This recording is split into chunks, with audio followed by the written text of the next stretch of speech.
Officer. ఇక్కడ కందిలో కొత్తగా ఒక ఆటమ్ జూనియర్ కాలేజ్ అనేది స్టార్ట్ చేసిండ్రు. ఇంకా కాలేజ్ మేనేజ్మెంట్ వీళ్ళకి నోటీస్ కూడా ఇవ్వడం జరిగింది. పర్మిషన్ లేకుండా అడ్మిషన్ చేయొద్దు, క్లాసులు నడపొద్దని వాళ్ళకు చెప్పడం జరిగింది. వాళ్ళు ఆన్సరు మరి రేపు ఇస్తుండొచ్చు అనుకుంటున్నా. నిన్ననే నోటీస్ ఇవ్వడం జరిగింది. కాబట్టి ఈ యొక్క కాలేజీకి పర్మిషన్ లేదు, రికగ్నైజేషన్ లేదు, ఫైల్ కూడా ఫార్వర్డ్ చేయడం లేదు ఇంతవరకు కూడా.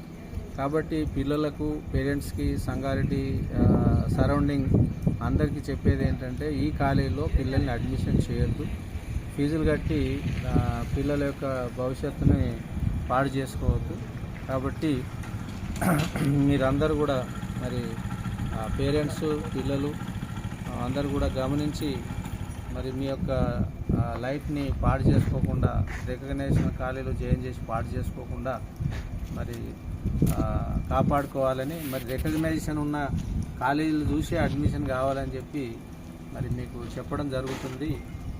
కాబట్టి మీరందరూ కూడా జాగ్రత్త వహించాలి. ఈ కాలేజీ విషయంలో ఎట్టి పరిస్థితుల్లో మీరు పర్మిషన్ వస్తే తప్ప ఈ కాలేజీలో జాయిన్ కాకూడదని సంగారెడ్డి సరౌండింగ్ ప్రజలకి, స్టూడెంట్స్కి, సంగారెడ్డి పిల్లలకి అందరికి కూడా చెప్పడం జరుగుతుంది.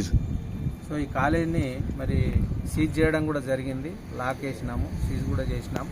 ఒకవేళ ప్రైవేట్ యాజమాన్యం దీన్ని కనుక ఓపెన్ చేస్తే మరి ఎట్టి పరిస్థితుల్లో వాళ్ళ మీద యాక్షన్ అనేది తీసుకోవడం జరుగుతుంది. కాబట్టి ఈ యొక్క కాలేజీ విషయంలో జాగ్రత్త వహించాలని మరొకసారి పిల్లలకి, పేరెంట్స్కి కోరడం జరుగుతుంది.